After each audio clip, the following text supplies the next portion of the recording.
El presente análisis forma parte de la Cátedra de Literaturas Contemporáneas y es un análisis narratológico de la obra Rayuela del autor Julio Cortázar, presentado por Claudia Mariela del Saz Quintanilla y Brenda Claribel Quinteros Aguilar.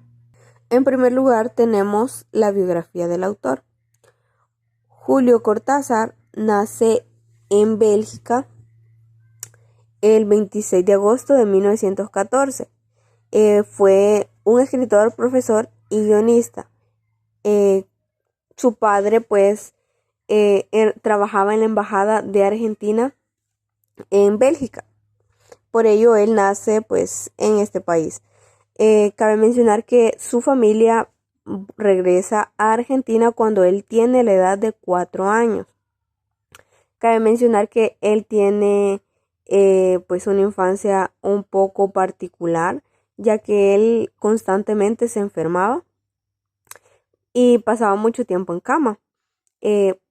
Pues un dato interesante es que esta situación es la que a él le permite pues tener como este acercamiento a la literatura, ya que él desde pequeño pasar mucho tiempo en casa ya por sus enfermedades eh, fue lo que pues a él lo que le gustaba hacer era pasar leyendo y esto lo acercó bastante a su gusto por la literatura. También, pues, otro dato interesante es que Cortázar a temprana edad ya escribía. Incluso se menciona que él escribió una pequeña novela y escribía poemas, eh, que de hecho ni siquiera su familia le creía que él los hubiera escrito. Bueno, Cortázar eh, cursa estudios en la Escuela Normal del profesor Mariano Acosta y en 1932 obtiene el título de maestro normal que pues lo habilita para ejercer en el magisterio, ¿verdad? En 1935 obtiene el título de profesor normal en letras e ingresa en la Facultad de Filosofía y Letras. Aprueba el primer año, pero como no tenía los suficientes recursos, abandona pues sus estudios para iniciarse en el profesorado. 2 años después es designado profesor en el Colegio Nacional de una pequeña ciudad de la provincia de Buenos Aires. Eh, bueno, en 1938 fue que publica su primera colección de poemas, Presencia, con el seudónimo de Julio Denis. En julio de 1939 fue trasladado a la Escuela Normal de Chivilcoy. En 1941, con el seudónimo Julio Denis, publica un artículo sobre Rimbaud en la revista Huella, que junto con la revista Canto fueron importantes vehículos de expresión para los jóvenes escritores. Se traslada a Cuyo, Mendoza y en su universidad imparte cursos de literatura francesa. Publica su primer cuento, Bruja, en la revista Correo Literario. Participa en manifestaciones de oposición al peronismo. Cuando Juan Domingo Perón gana las elecciones presidenciales, presenta su renuncia. Cabe mencionar que también, pues al él estar no muy contento con este gobierno, él decide, pues cuando este presidente gana, él decide viajar a Francia. En 1946 publica el cuento Casa Tomada en la revista Los Ananes de Buenos Aires, dirigida por Jorge Luis Borges. En ese mismo año publica un trabajo sobre el poeta inglés John Keats, La urna griega en la poesía de John Keats, en la revista de estudios clásicos de la Universidad de Cuyo. Colabora en varias revistas y publica pues un importante trabajo teórico que se llama La teoría del túnel. En 1948 obtiene el título de traductor público de inglés y francés tras cursar en apenas 9 meses estudios que normalmente insumen 3 años, ¿verdad?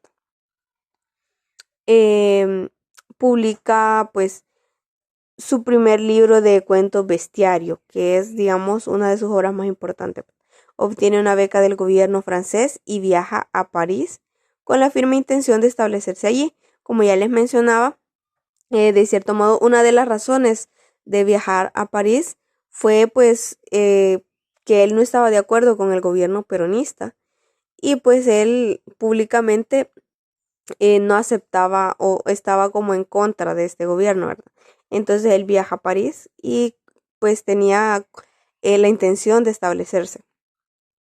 Y pues comienza a trabajar como escritor en la UNESCO. En 1953 se casa con Aurora Bernández. Hay muchas otras publicaciones de Julio Cortázar que ya vamos a ver a continuación un poco sobre sus obras. Julio Cortázar muere un 12 de agosto de 1984. Entre sus novelas están, pues, en 1960 Los Premios, 1963 Rayuela, 1968 Modelo para Armar, 1973 El libro de Manuel, 1986 Divertimiento, en 1986 El examen. Y pues entre los cuentos tenemos 1951 que Bestiario, del año 1956 Final del juego, 1959 Las armas secretas, 1966 Todos los fuegos del juego, 1974 Octaedro, 1977 Alguien que anda por ahí, 1980 Queremos tanto a Glenda, 1982 Deshoras, 1994 La otra orilla, y pues etcétera. Ya entrando pues a lo que es la obra, Rayuela es la segunda novela del escritor argentino Julio Cortázar, escrita en París y publicada por primera vez el 28 de junio de 1963. Constituye pues una de las obras centrales del boom latinoamericano.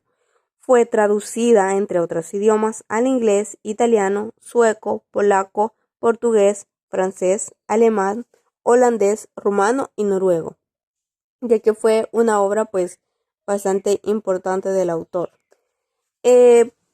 Entrando un poco en su contexto histórico, pues tenemos que la Argentina de los años 50 y 60 estaba envuelta en conflictos políticos y sociales por la polarización de la población entre los peronistas y los antiperonistas, las dictaduras y los golpes de Estado.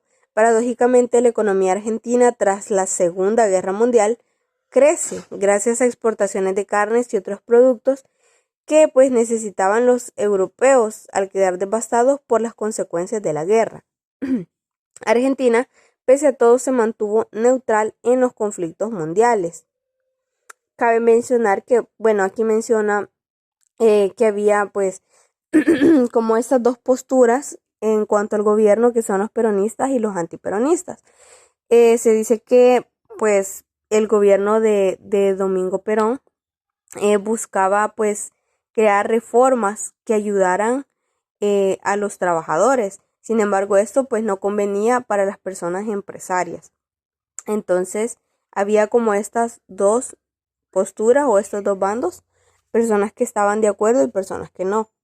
Como dice Unread 2013, la novela está escrita en un contexto social y político en el que las juventudes mundiales respondían mediante movilizaciones e insurrecciones a una ola de gobiernos de tinte reaccionario.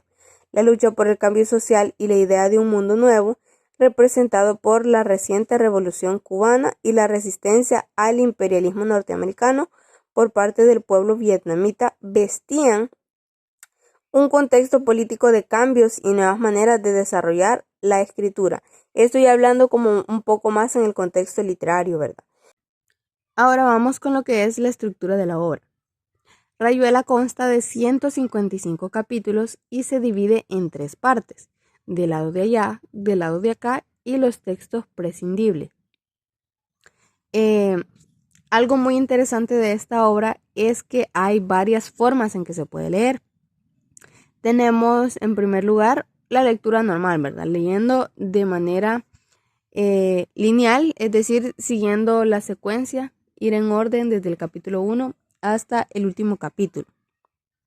Luego tenemos la lectura tradicional, que es la que propone Cortázar, que es pues leyendo secuencialmente del capítulo 1 hasta el capítulo 56 y pues los demás no leerlo, ¿verdad?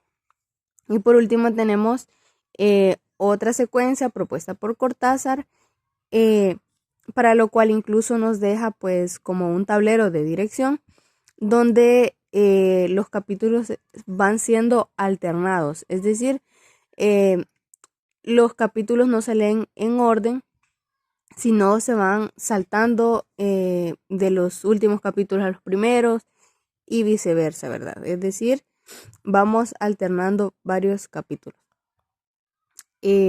Luego tenemos algo muy importante e interesante sobre esta obra, es el uso del lenguaje. Primero tenemos que se usa mucho el francés, ya que esta obra está ambientada en París. Encontramos mucho el francés, ya sea para los diálogos, tanto como para la narración como tal. Y es también algo muy interesante, ya que el francés está también alternado junto con el español, ya que a veces en una misma narración se pasa del español al francés o del francés al español. Y aquí tenemos este ejemplo que básicamente, bueno, en la traducción sería, le dice que está lloviendo mucho afuera. Luego tenemos lo que es el glíglico. Este es algo también muy interesante sobre Rayuela. El glíglico pues es una lengua, por decirlo de algún modo, creada por el mismo Julio Cortázar y está presente en esta novela Rayuela, ¿verdad? Se trata de un lenguaje musical creado por medio de gitanjáforas que se interpreta como un juego de palabras. En la novela se usa para describir escenas eróticas. Y aquí tenemos un ejemplo. Le dice, pero te retila la murta, no me vayas a mentir, te la retila de veras, muchísimo, por todas partes, a veces demasiado, es una sensación maravillosa. Y te hace poner con los plinios entre las argustas. Sí, y después nos entreturnamos los porcios hasta que él dice basta, basta, y yo tampoco puedo más. Hay que apurarse, ¿comprendés? Pero eso vos no lo podés comprender, siempre te quedas con la guanfia más chica. Y tenemos también sobre, sobre este lenguaje, todo el capítulo 68 está escrito en glíglico, como lo llama Cortázar. Aquí tenemos el ejemplo. Apenas él le amalaba el noema, a ella se le agolpaba el clésimo y caían en hidromurias, en salvajes ambonios, en sus talos exasperantes, cada vez que él procuraba relamar las inocupelusas, se enradicaba en un grimado quejumbroso y tenía que embulsionarse de cara al nóvalo, sintiendo cómo poco a poco las arnillas se espejunaban, se iban atropelando, reduplimiendo hasta quedar tendido como el trimalciato de ergonámina. Bueno, básicamente está describiendo pues un acto sexual, ¿verdad? Y esto se ve, este tipo de lenguaje es creado por Cortázar dentro de Rayuela. Luego tenemos otro aspecto relevante sobre el uso del lenguaje o la forma de escritura de esta obra, es que hay ciertas partes donde está escrito entre líneas y que pues si no nos damos cuenta, si no nos percatamos de esto, podríamos no entender, ¿verdad? Y aquí tenemos este ejemplo que dice, en septiembre del 80, pocos meses después del y las cosas que lee una novela mal escrita, fallecimiento de mi padre, resolví apartarme de los, para colmo, una audición infecta, uno se pregunta. Es decir, no se entiende, pero si leemos primero la primera línea y después la tercera y así sucesivamente podemos entender.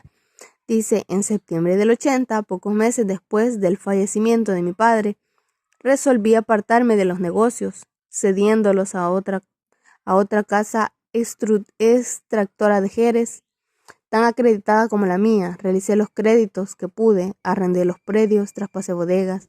Es decir, entre líneas sí se puede leer.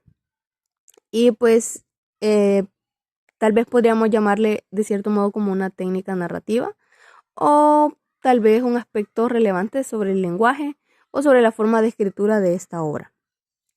Luego pasamos a lo que es la diégesis.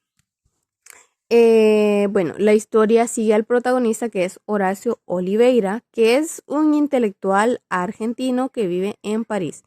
Él forma parte de un grupo de personas llamado el Club de la Serpiente. En este club, pues ellos hablaban sobre libros, sobre intelectuales, sobre música. eh, es decir, era un grupo de personas de cierto modo cultas. Em, bueno, Horacio se debate constantemente entre su deseo de encontrar el sentido de la vida y su incapacidad para establecer relaciones duraderas con las personas que lo rodean. Bueno, en primer lugar tenemos pues a Horacio Oliveira. Eh, lo vemos pues en una relación con la maga. Em, bueno, la maga pues es una persona que no, o sea, no comparte, digamos, como em, este sentido de lo intelectual, por decirlo de algún modo. Es decir, es una mujer un poco más sencilla, em, no sabe mucho sobre estudios eh, o sobre esas cosas, ¿verdad? Entonces, de cierto modo, ella se siente como excluida de este grupo de amigos que tenía Horacio Oliveira. Ella no se siente, no siente que encaje en ese contexto, ¿verdad?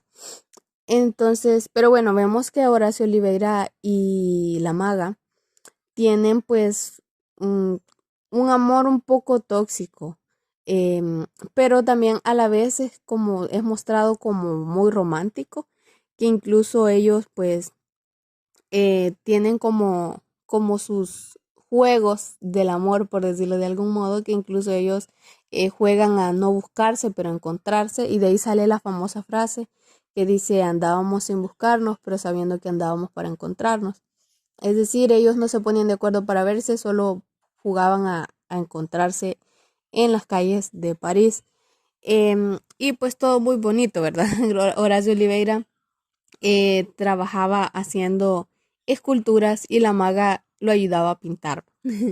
La maga había llegado a París siguiendo un sueño de ser cantante, pero no vemos que lo cumpla en ningún momento. La maga tenía un hijo llamado Rocamadour y pues este niño lo dejaba a cargo de otra mujer, ¿verdad? Como de una niñera, por decirlo de algún modo. Pero llega un momento en el que este niño se enferma y la maga tiene que llevarlo con ella, ¿verdad? Para cuidarlo. Entonces, cabe mencionar que Horacio y la maga ya estaban viviendo juntos como para ahorrar un poco el alquiler. Entonces, el niño está viviendo con ellos también. El niño, pues, está pequeño, es un bebé y está muy enfermo y llora mucho y a Horacio eso le molesta. Es decir, él de cierto modo odiaba incluso al niño y se molestaba con la maga por culpa del niño, ¿verdad? Cabe mencionar que el niño muere porque él está bastante enfermo. El niño muere y pues la maga se siente pues triste por lo sucedido, ¿verdad? Horacio y la maga pues tienen sus peleas y todo eso y la maga pues decide irse. Horacio cuando se da cuenta que le hace falta la maga va a buscarla pero ya no la encuentra. Entonces él se preocupa y empieza a preguntar a todos sus amigos si saben algo sobre la maga y le dicen que ella lo que menciona es eh, Paraguay. No, Uruguay, perdón.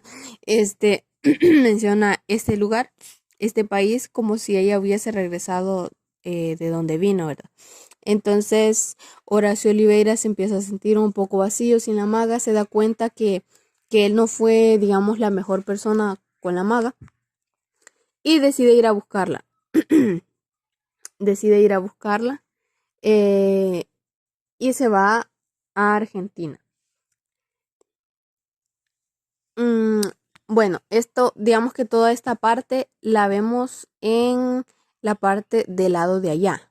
ya que como mencionaba en la estructura de la obra son tres partes, del lado de allá, del lado de acá y los textos prescindibles.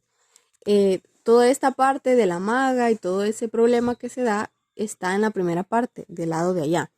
Luego tenemos del lado de acá, donde vemos que Horacio Oliveira regresa a Buenos Aires y se reencuentra pues con un amigo de su juventud que se llama Manolo Traveler y su esposa Talita.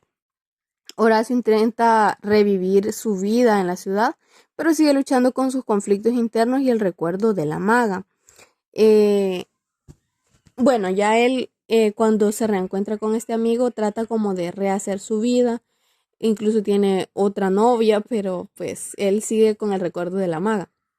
Estando con este amigo y su esposa, él trabaja pues en un circo, posteriormente trabaja en una clínica psiquiátrica y Horacio Oliveira empieza como a tener ataques como de locura de tanto pensar en la maga, que incluso a esta mujer Talita, la esposa de su amigo, la ve como la maga y la besa y la acosa, ¿verdad? Entonces él cuando se da cuenta de lo que hizo se preocupa porque piensa que su amigo Traveler lo va a matar, ya que él está como muy paranoico, entonces él piensa que incluso lo va a matar y empieza a escapar y se para, en la última parte él se para en una ventana y todas las personas pues le dicen que baje de ahí, que salga, ¿verdad? Pero cabe mencionar que el final de esta obra es abierto, ya que no sabemos en realidad si él muere o no muere, ¿verdad? Esta sería, digamos, de forma sencilla de lo que trata la obra. Sin embargo, hay varias otras cosas que suceden dentro de la obra. Por ejemplo, dentro de la obra encontramos a un escritor que es como el alter ego de Julio Cortázar. Encontramos que pues Horacio Oliveira lo conoce cuando a este señor lo atropellan y lo van a ver al hospital con otro amigo y este les entrega la llave de su apartamento para que ellos recopilen la historia que él tiene, ¿verdad? Y a lo largo pues del libro encontramos citas de este hombre, de este autor. Incluso menciona cómo es el proceso de crear una obra literaria y como varios pensamientos de Cortázar, etcétera, ¿verdad? Entre otras cosas que encontramos en la obra. Bueno, esta parte donde vemos a Horacio Oliveira en Buenos Aires y todo este problema que tiene y su vida viviendo con Traveler, lo encontramos en la segunda parte, que es del lado de acá. Finalmente tenemos los textos prescindibles.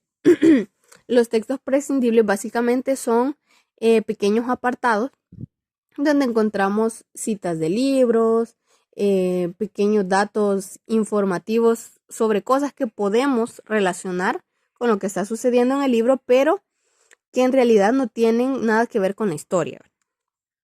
Luego tenemos lo que es el orden de los hechos. Rayuela tiene una estructura in media res, puesto que el orden de los capítulos dentro de la novela no sigue una secuencia lineal, de manera que el capítulo 1 no representa el inicio de la historia. Es importante mencionar que el lector es quien debe encontrar el orden correcto de la misma. Como ya lo habíamos visto, hay varias formas de leer esta obra. Sin embargo, ninguna de estas formas muestra una secuencia lineal de los hechos, ya que tenemos esta obra es como un poco interactiva con el lector, es decir, el lector es quien debe encontrar el orden de la historia. Entonces, el primer capítulo muestra cuando Horacio Oliveira ya está desesperado por la maga, porque la maga se ha ido. Entonces, en esta parte ya vamos en medio de la historia. Por eso esta estructura es in media res, es decir, desde la mitad de los hechos. Luego pasamos a lo que son los elementos narratológicos. Tenemos en primer lugar el narrador. Tenemos tres tipos de narradores. Tenemos el narrador omnisciente, el narrador equisciente y el narrador protagonista. En primer lugar tenemos el narrador omnisciente, que es extradiegético. Es decir, es un narrador que está fuera de la historia. Y aquí tenemos el ejemplo.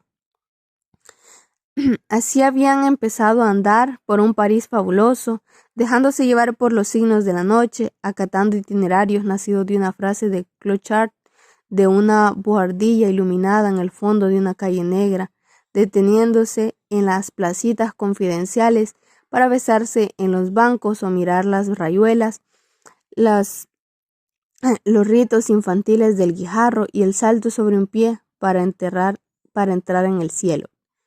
Luego tenemos el narrador equisciente, que es un narrador que está en razón de un solo personaje y es extradigético, pues también está fuera de la historia. Y tenemos el ejemplo. Porque Horacio, las palabras, es decir, que las palabras para Horacio, cuestión ya masticada en muchos momentos de insomnio, llevarse de la mano a la maga, llevársela bajo la lluvia como si fuera el humo del cigarrillo, algo que es parte de uno bajo la lluvia, volver a hacer el amor con ella, pero un poco por ella, no ya, para aprender un desapego demasiado fácil, una renuncia que a lo mejor esté encubriendo la inutilidad del esfuerzo. Es decir, este tipo de narrador conoce los pensamientos y sentimientos, pero de un personaje en específico. Luego tenemos el narrador protagonista, que es homodiegético. En este caso, encontramos pues este tipo de narrador cuando los personajes son los que hablan, ¿verdad? Y aquí tenemos el ejemplo. En ese entonces no hablábamos mucho de Rocamadour. El placer era egoísta y nos topaba gimiendo con su frente estrecha, nos ataba con sus manos llenas de sal. Llegué a aceptar el desorden de la maga como la condición natural de cada instante. Allí está hablando Horacio Oliveira, es decir, es un narrador protagonista, ya que es el protagonista quien habla. Tenemos por otro lado lo que son los personajes. Tenemos dos clasificaciones, es decir, si son principales o secundarios y si son planos o redondos. En primer lugar tenemos al personaje de Horacio Oliveira, quien es el protagonista, por lo que su clasificación es principal, ¿verdad? Y es un personaje redondo, ya que vemos en gran medida su participación en la obra y su evolución como personaje. Luego tenemos a la maga, cuyo nombre real es Lucía. Es un personaje principal y redondo también, ya que tienen una evolución a lo largo de la historia. Luego tenemos a Ronald, Babs, Etienne, Osip Gregorovius, Traveler, Talita, Morelli, que todos son personajes secundarios y planos. De estos, Ronald, Babs, Etienne, Osip Gregorovius son amigos y pues miembros de lo que es el Club de la Serpiente. Luego tenemos a Traveler y a Talita, que son las personas con las que se reencuentra Horacio Oliveira. Luego tenemos a Morelli, quien es el autor que les mencionaba, que es un autor ficticio, pero que aparece como representando la figura de Julio Cortázar. Luego tenemos a Rocamadour, que es el hijo de la maga, que es un personaje incidental, ya que aparece pero no se queda a lo largo de la historia. Luego tenemos también a Pola, quien es un amante que tiene Horacio Oliveira, que es un personaje incidental y también es plano. Tenemos a Madame Irene, Wong, Perico Romero, Madame Leonid, Greg Penter, que todos son personajes incidentales y planos. Siguiendo con los elementos narratológicos, tenemos lo que es el tiempo. El tiempo lo podemos encontrar dentro de la obra Rayuela. Encontramos un tiempo psicológico. Este espacio, ese tiempo se pone en evidencia cuando el tiempo transcurre en la mente de un personaje. Es ahí donde encontramos el tiempo psicológico. Por lo tanto, todo se mueve como dentro de la propia mente, ¿verdad? Posee un movimiento propio. Dentro de la obra Rayuela encontramos ciertos ejemplos y aquí tenemos uno. Pero el amor, esa palabra, te quiero porque no sos mía, porque estás del otro lado. Ahí donde me invitas a saltar y no puedo dar el salto, porque en lo más profundo de la posesión no estás en mí.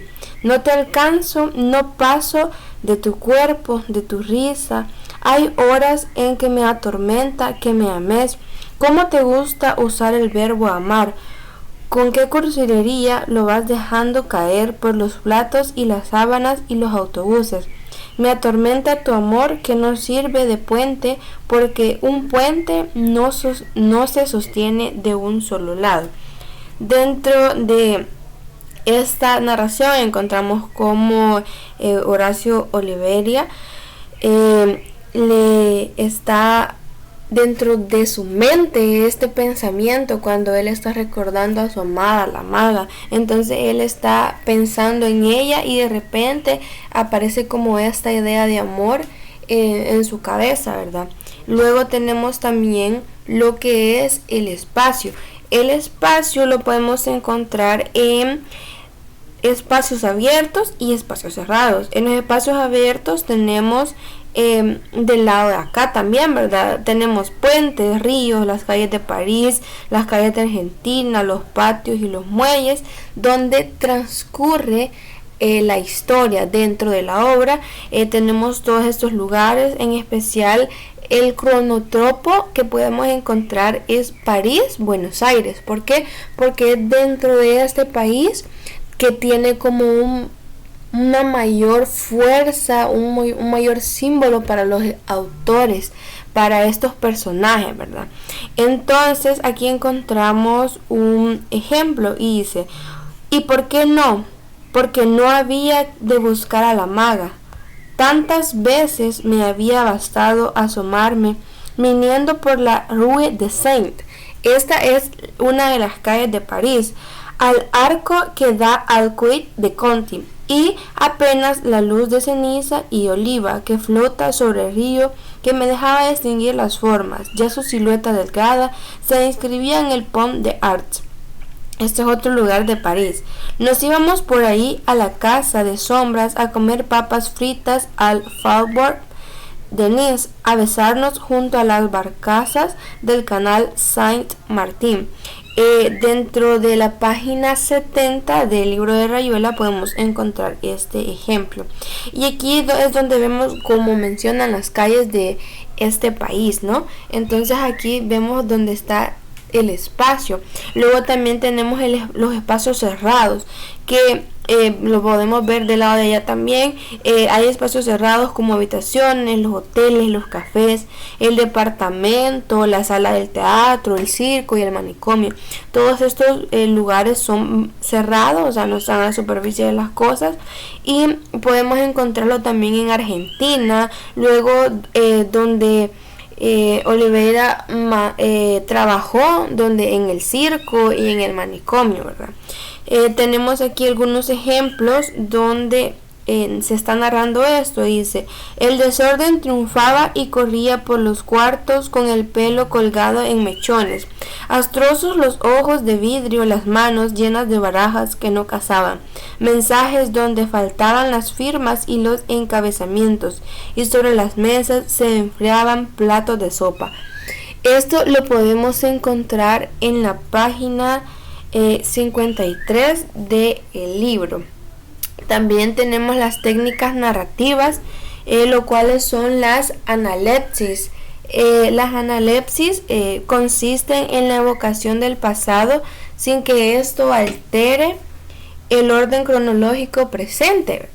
Y dentro de la obra podemos encontrar algunas analepsis, ya que puede ser la evocación de un recuerdo del personaje y él muy bien lo puede desarrollar mediante, no se encuentra en esa situación, o sea, está en otra situación, pero él tiene como un vago recuerdo de algo y lo introduce dentro de la historia, o sea, dentro de lo que él está pasando. Y aquí tenemos un ejemplo que dice: me acuerdo con nitidez, fuera del tiempo, de los cafés porteños en que unas horas conseguimos librarnos de la familia y las obligaciones.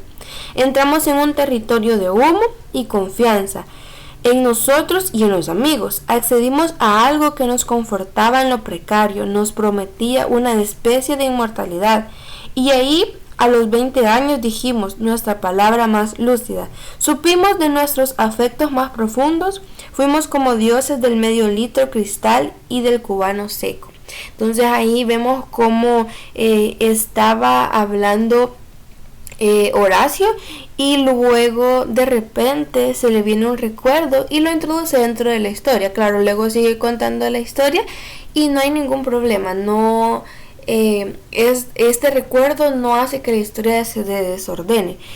Luego están también las técnicas narrativas, donde encontramos el flashback.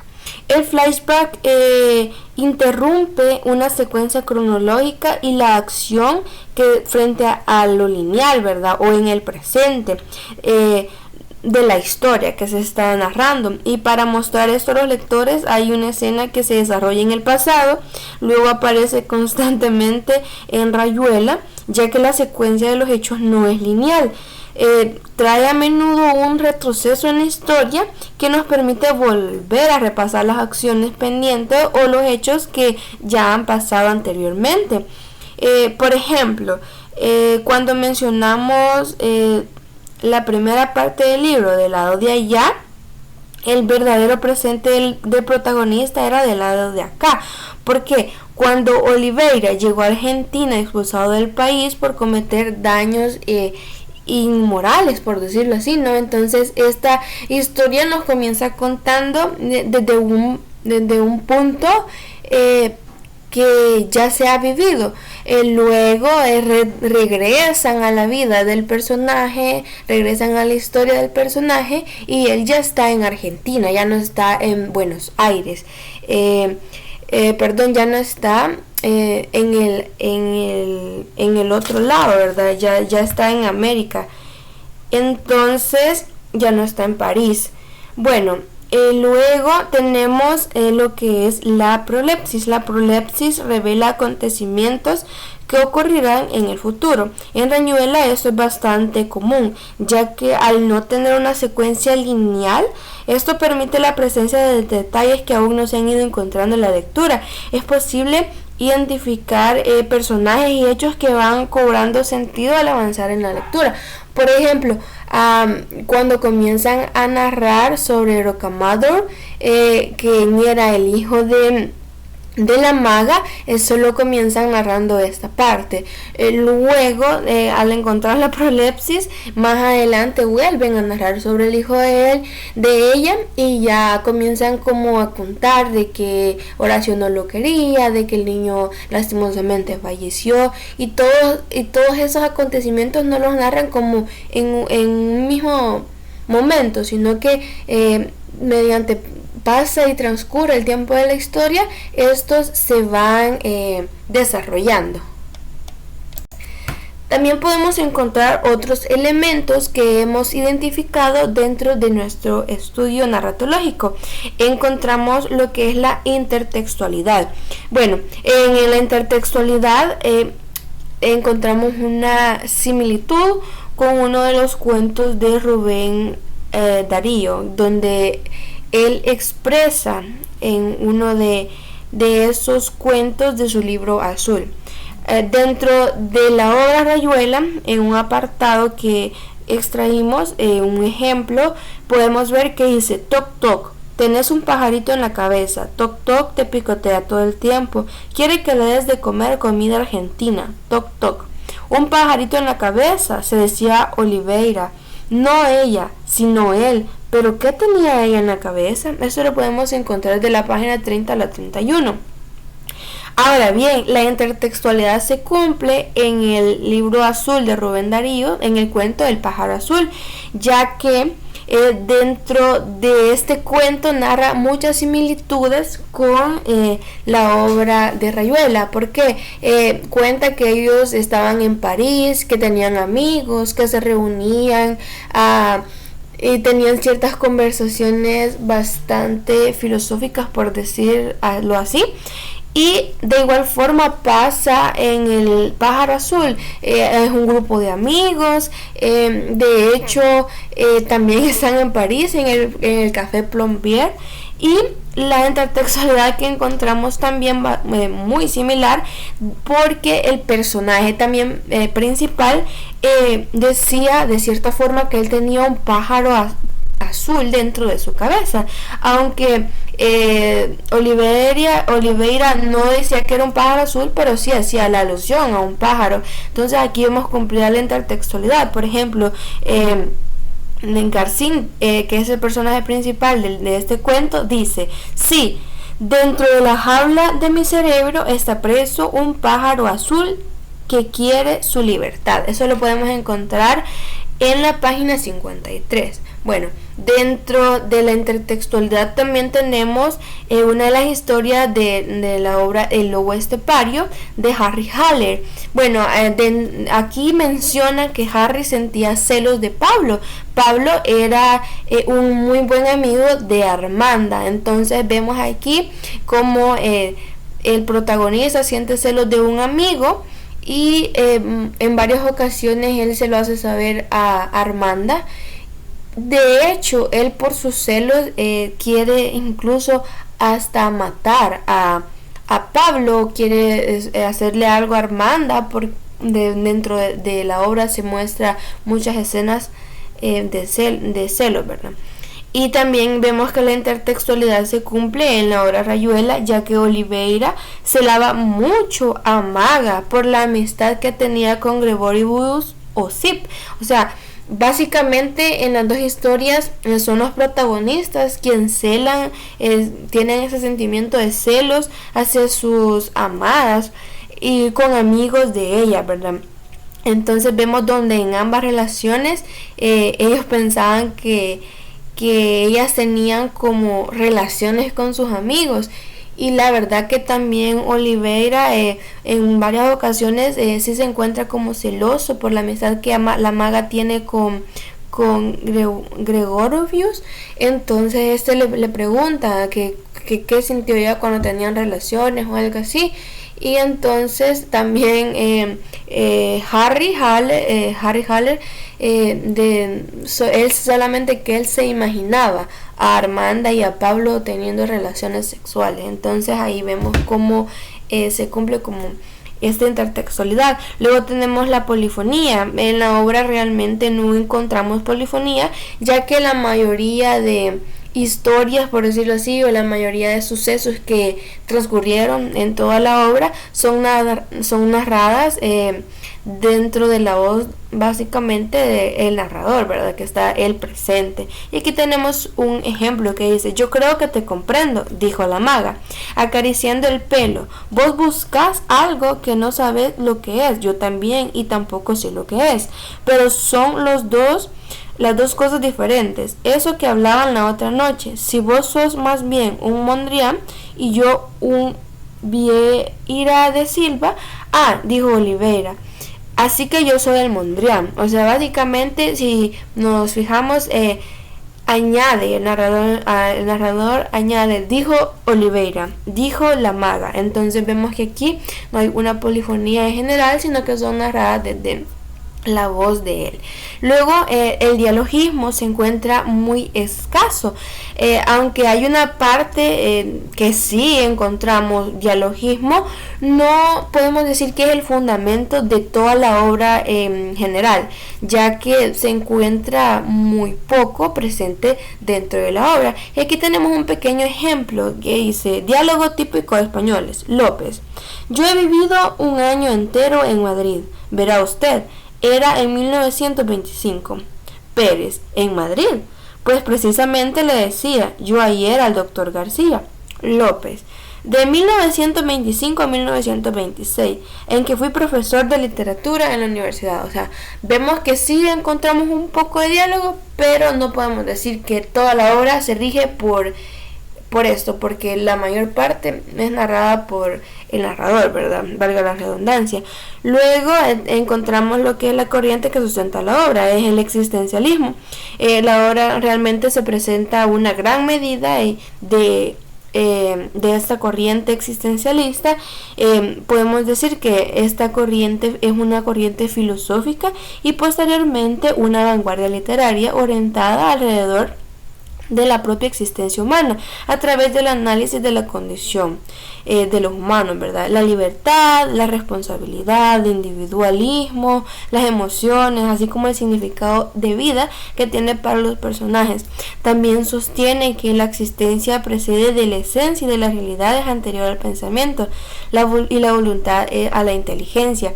También plantea el punto de partida de un pensamiento filosófico bastante de ser como individuo, o sea, sentir esa sensación de no ser parte de. También la angustia existencial que genera como actualidad en el mundo. De hecho, Julio Cortázar expone dentro de esta novela una serie de interrogantes filosóficas que a través de personaje principal, quien es Horacio Oliveira, mira como esa necesidad de comprender el mundo en su totalidad. De hecho, el discernimiento de por qué suceden ciertos eventos o por qué son de esa manera se plantea como el deseo de destrucción de los lugares comunes. Se refiere además a la angustia del hombre moderno debido como al tipo de vida que él tiene, ¿verdad? Que él de hecho ha escogido vivir. Entonces vemos aquí como nuestro personaje realmente se encuentra como en una encrucijada realmente de que no disfruta las cosas, no se siente bien con lo que hace, no se siente parte de. En una ocasión unos amigos lo invitaron y él, o sea, realmente no se sentía parte de algo, no le complacía las cosas que hacía, o sea, no tenía ni siquiera felicidad. Entonces también tenemos la teoría del psicoanálisis de Sigmund Freud. Esta teoría en la cual considera como la historia del individuo sobre los primeros años. ¿Qué quiere decir esto?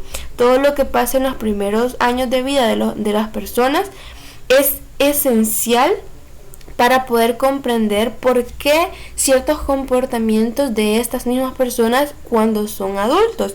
De hecho, para Freud, él es el gran padre del psicoanálisis, y los primeros conflictos que determinan en la parte del funcionamiento o los problemas que luego se reflejan en las personas adultas. Dentro de la obra podemos ver muy bien al personaje de la maga, de Lucía, ¿verdad? Pero si nos vamos a estudiar la profundidad sobre ella, realmente cuando ella estaba pequeña, pues ella cuenta cómo su padre la castigaba en ciertas ocasiones. Su niñez no fue la más feliz que pudiéramos citar, no es la más feliz que ella vivió, ¿verdad? Su entorno no era grato para una niña de su edad, una niña de 13 años. Y también porque ella en cierta ocasión le comenta a sus amigos, ¿verdad?, cómo su padre en cierta forma la castigaba y ella vio a el negro, menciona ella, así menciona a un personaje, y cómo hace referencia a de que sufre una violación de parte de él. Entonces esto lo vamos a ver en la vida de ella, en una niña de 13 años. ¿Qué pasa con Lucía cuando es adulta? Ella piensa que los demás son más inteligentes que ella, se siente de menor valor que las demás personas, se siente tonta, e incluso muchos personajes la tachan como de no ser una persona que tiene mucho conocimiento, no ser una persona inteligente, por decirlo así, y hacen ciertos comentarios respectivos, podríamos decirlo, de ella, ¿verdad? La hacen sentir tonta y ella de igual forma se siente así. Entonces aquí vemos cómo esta teoría nos puede decir qué pasó con ella cuando estaba pequeña, qué le está afectando ahora, o porque quizás de la baja autoestima ya de una persona adulta. También con esto terminamos, pero en las conclusiones podríamos decir que esta obra es bastante importante dentro de la historia de la literatura, ya que esta obra plantea un nuevo estilo rompe con todos los esquemas tradicionales que nosotros hemos conocido a lo largo de la historia, a lo largo de las estructuras que debe tener una novela, y da paso a la creación pura del hombre, quien es Julio Cortázar. En lo social sí refleja bastante la realidad del hombre, se caracterizan a los personajes como son y se analizan los problemas que existen, incluyendo en lo psicológico. Vemos bastante reflejado dentro de la obra. También se caracteriza como una de las obras más importantes a nivel hispanoamericano, ya que esa obra no solo pretende entretener, sino también además poder educar. Pone en evidencia la gran cantidad de hechos culturales, filosóficos, científicos y populares que se hallan dentro de la historia, y al leerla pues nos damos cuenta que sí, el autor, el escritor cita muchas cosas que sí han pasado en la vida real, ¿verdad? O plantea que cuestiones culturales o cuestiones de hechos psicológicas que puede vivir una persona en la realidad, en su vida cotidiana. También vemos la gran cantidad de recursos, la innovación en el tiempo, los personajes, el narrador. O sea, básicamente esta obra, al ser una de las representativas, de las más representativas del boom latinoamericano, se convierte como en una de las más estudiadas, más leídas y más vendidas. De hecho, no solo en este fenómeno editorial de esta época, sino en la actualidad. O sea, y todo esto al estudiarla, a ver qué gran importancia, a ver la cantidad de recursos que hemos analizado, ¿verdad? Podemos ver que todo esto lleva a una suma, y podemos observar la importancia que esta obra puede exponernos al ser analizada y al ser comprendida en su totalidad. Con esto finalizamos. Muchas gracias por llegar hasta esta parte del video, y esperamos que este análisis narratológico haya sido de bienestar para aportar un poco más a el conocimiento.